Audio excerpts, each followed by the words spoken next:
Hello, everyone. Welcome back.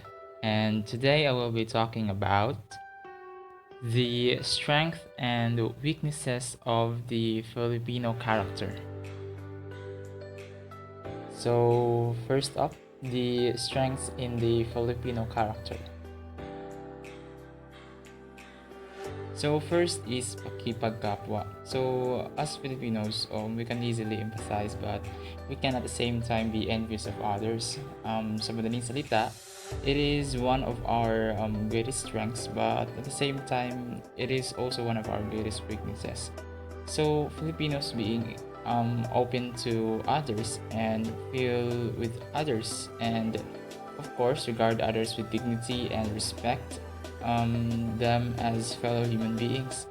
And helpfulness and generosity is especially in times of need or pakikiramay. And then the practice of bayanihan or mutual assistance, and of course our famous Filipino hospitality. So we have this sensitivity to people's feelings, or what we call pakikiramdam. And we also have this pagtitiwala, in which pinagkakatiwalaan natin yung isang tao kahit na wala tayong guarantee na gagawin talaga nila yung mga sinasabi nila sa atin. Like, pahiram nga ng pera, pre. Tapos, ganun. Pinapahiram mo naman kahit wala kang guarantee na um, gagawin talaga niya yung sinabi niya sa'yo. Like, papalitan ko rin to, pre, pag may pera na ako, ganun. So, oftentimes, we help, example, your neighbors, your friends, di ba? Kilala natin sila for a very long time. And we build our trust based on that. And we also have this sense of gratitude or utang na loob. Yung like, ginawan ka ng malaki or maliit na favor, well, of course, as a person, di ba, gusto mo rin gantihan yung tao kasi nga nakatulong siya sa'yo in times of need. And we are also very dependent on interpersonal relationship. Like, it gives us a sense of security, like yung mga magkakapitbahay na nagtutulungan or mga kabarangay, in which yung pagtulong-tulungan nyo is made your society even safer. Number 2, family orientation. We have this family as a source of personal identity. As a Filipino, we are oftentimes defined as a person in our society based on the social status of our family. Like, if yung lolo mo is known to be a politician, most people will view you as also like an aspiring politician. Or yung kapatid mo is, let's say, magnanakaw, or your family was known for stealing something. Di ba, most people will in your society will most likely view you or treat you like a thief, like ganon. Like, every time na may gagawin ka, like, i-view nila na masama ka, di ba? And we also have this emotional and material support. Of course, as a family, we often support each other, especially in times of need. Kasi sino pa nga ba yung magtutulungan, di ba? Magkakapamilya rin naman. Tapos, we also have this one's main commitment and responsibility. And then we also have this honor and respect given to parents and elders. Care given to children, the generosity towards kin in need, yung mga pinsan natin.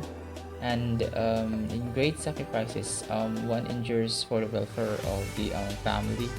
Di ba, kapag like may mas nakakatanda sa atin, like yung lolo at lola natin, our parents, is nagmamano tayo, or mano po itay, mano po lolo, ganon, as a sign of respect to them.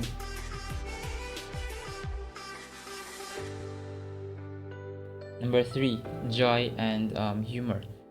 Filipinos have a cheerful and fun-loving approach to life and its ups and downs, diba? Despite having so much problems, we always find a way to solve these problems, and then smile at the end of the day. So pleasant disposition, a sense of humor, and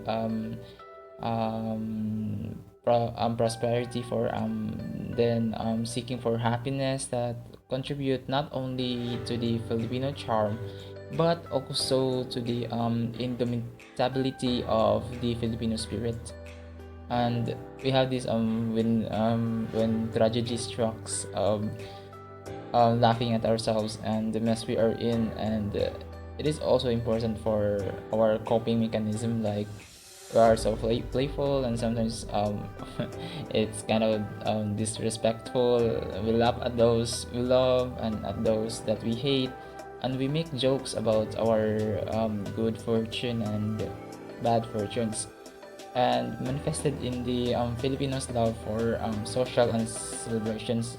Then to laugh even in the most trying times, like may bagyo, ganun. Pagkatapos ng bagyo, sirang-sira na yung bahay, pero wala, tumatawa pa rin. The result is a certain emotional balance, optimism, a healthy disrespect for power and office, and the capacity to survive. Number four, flexibility, adaptability, and creativity. So we can adjust and adapt to circumstances and surrounding environment, both physical and social. We can adjust to whatever happens to us, even in planned or unplanned.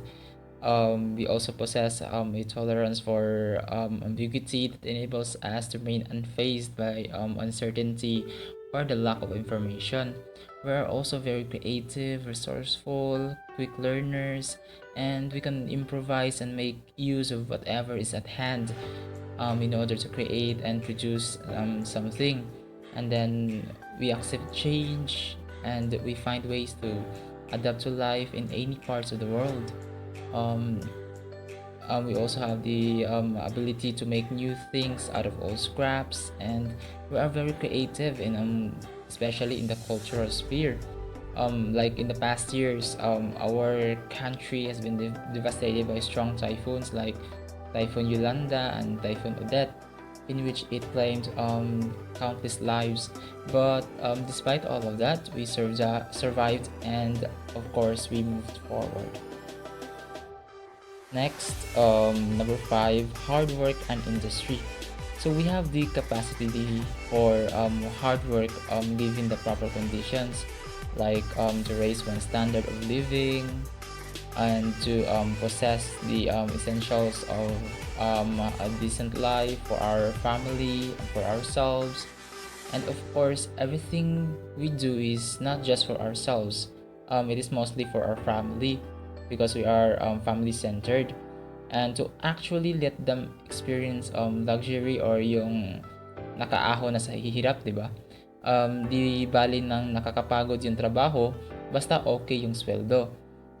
We are willing to take risk with jobs abroad, and while there, to work like 2 or 3 jobs. Di ba yung mga OFW are going abroad because mas mataas yung sweldo doon, kahit na mapalayo sila sa sa kanilang pamilya, at nandoon pa sila sa strange country, and yung iba is wala pa silang kakilala, pero like kinaya nila lahat yun para lang makaahon sila sa kahirapan. Kasi nga sabi nga nila, wala talagang di ka talaga maasenso dito sa Pilipinas kasi ang liit ng sweldo eh. Number six, we have this faith and religiosity. So Filipinos have a deep faith in God, whether we may be a Christian or Muslim and etc. We have Filipinos who are very religious, and we have a very strong faith in and trust in God. Our innate religiosity enables us to comprehend and genuinely accept reality in the context of God's plan. Religious expressions is very tangible, expressed in everyday, and we relate God like human being, a certain thing, and of course we ask for forgiveness, appeased by our pledges.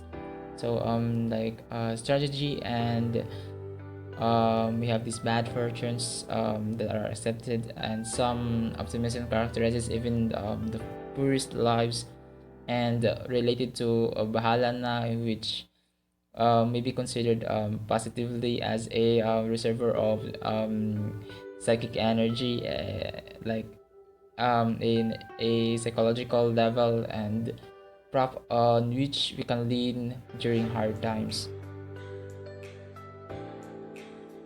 Number seven, ability to survive. Filipinos have an ability to survive. Filipinos make do of what is available in the environment. Basic optimism like flexibility and adaptability, hard work, and deep faith in God. That's our main weaponry against like poverty. So no matter how harsh the weather or the environment or the world is, we are very resilient and won't let these bring us down that easily. It is manifested in billions of Filipino who bravely live through the harshest economic and social circumstances. Lalo na yung yung mga mahihirap, 'di ba? Yung nasa squatter area. So we are already done with the strength. So let us now proceed to our greatest weaknesses. First in our list is extreme personalism. Yung tipong halos lahat na lang pinopersonal natin, di ba? Parang walang boundary yung work life at yung personal life natin. So we take things too personally, and take things into personal accounts, and that is one of our greatest weaknesses.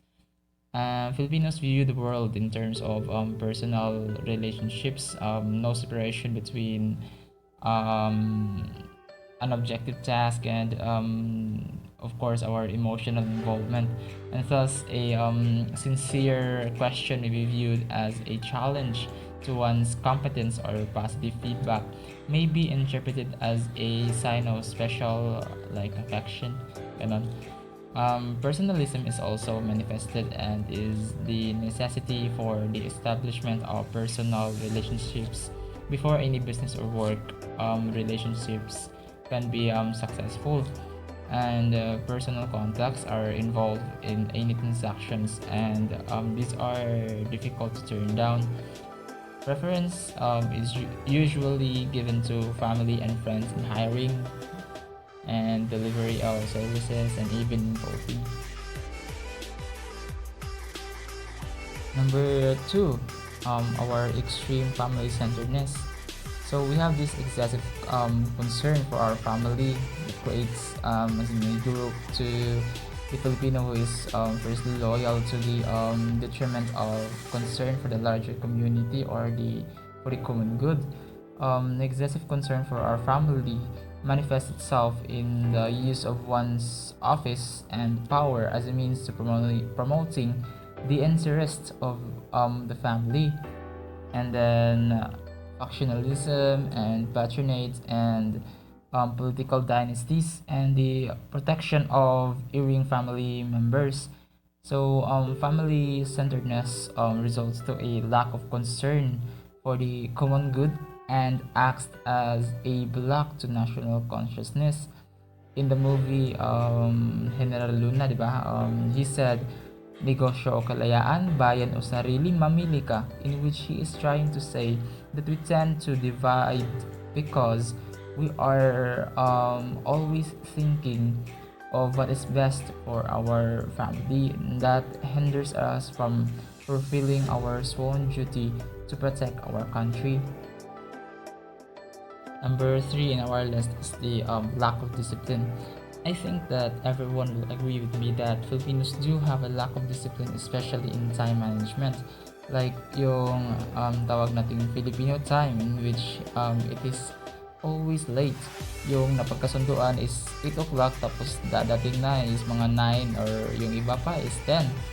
The lack of discipline is manifested in casual and relaxed attitude towards time and space, which manifests itself in the lack of precision and compulsiveness, in poor time management and procrastination, and an aversion for following strict a set of procedures, and this lack in the standardization and quality control.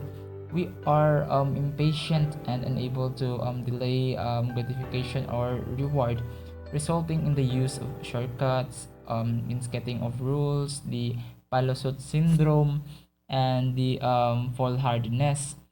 And like for example, sorry, traffic kasi, di ba? Daming palusot. Our lack of discipline often results in efficient and wasteful work system violation of rules, leading to more serious transgressions and casual work ethics, leading to carelessness and lack to follow through.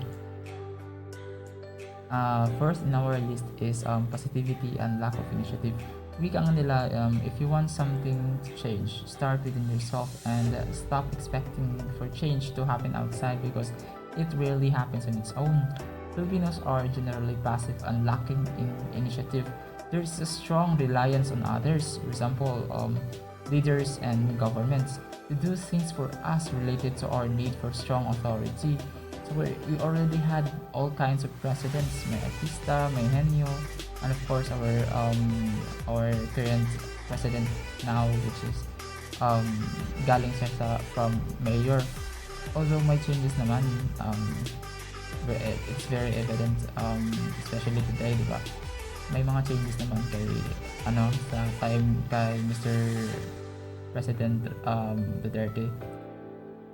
But we always lack initiative to act on our own, to make things happen, to make changes happen. Filipino tend to complacent, and there is really in a sense of urgency on any problem, and there is a high tolerance for inefficiency, for service, and even violation of one's basic rights. In many ways, it can be said that the Filipino is too patient and long-suffering, or what we call matiisin. Fifth in our list is colonial mentality. So Filipinos have a colonial mentality in which is made up of two dimensions. The first is the lack of patriotism or an active awareness and appreciation and love of the Philippines. The second is an actual preference for things foreign. Filipino culture is characterized by an openness to the outside, adapting and incorporating the foreign elements into our image of ourselves, not built around a deep core of Philippine history and language. The result is cultural vagueness or weakness, in which makes us Filipinos extraordinarily susceptible to the whole case acceptance of modern mass culture, in which oftentimes it is the Western culture, and thus making there is a preference for foreign fashion, entertainment, lifestyle, technology, consumer items, and etc. Like instead of patronizing our own products, we prefer the products from America, China, Japan, and etc. because we think that it is better than our own products here in our country.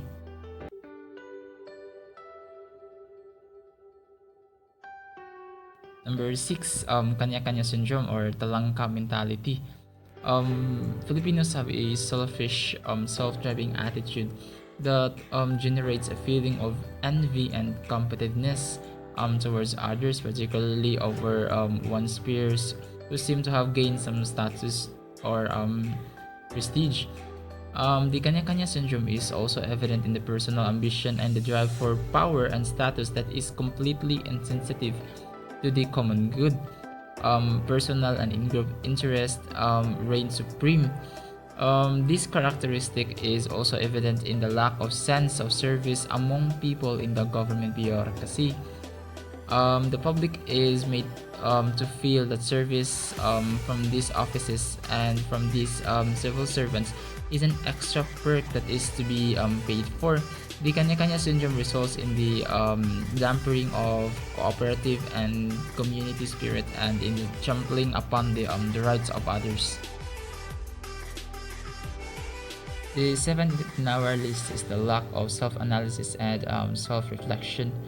in which we have the tendency to be superficial and somewhat flighty.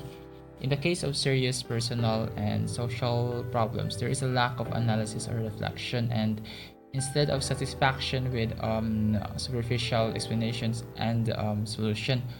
So we joke about the most serious matters, and this prevents us from looking deeply into the problem. There is no felt need to validate our hypothesis or explaining of things, and thus we are satisfied with superficial explanations and superficial solutions to our problems. Next is number eight, the last but not least, emphasis on forma rather than substance. We tend to emphasize on forma or maporma rather than the substance, to be satisfied with rhetoric and to substitute this from the reality. Rhetoric and in these words are much part of public discourse, as long as the right things are said, as long as the proper documents and report exist, as long as the proper committees, task forces, or offices are formed. Filipinos are deluding into believing that what ought to be actually exists. And that ends my discussion. So I hope that you have understood something, and feel free to ask questions in the comment box, and leave a thumbs up if you like this video. This is Jumao-as officially signing out. Thank you so much for listening. Goodbye.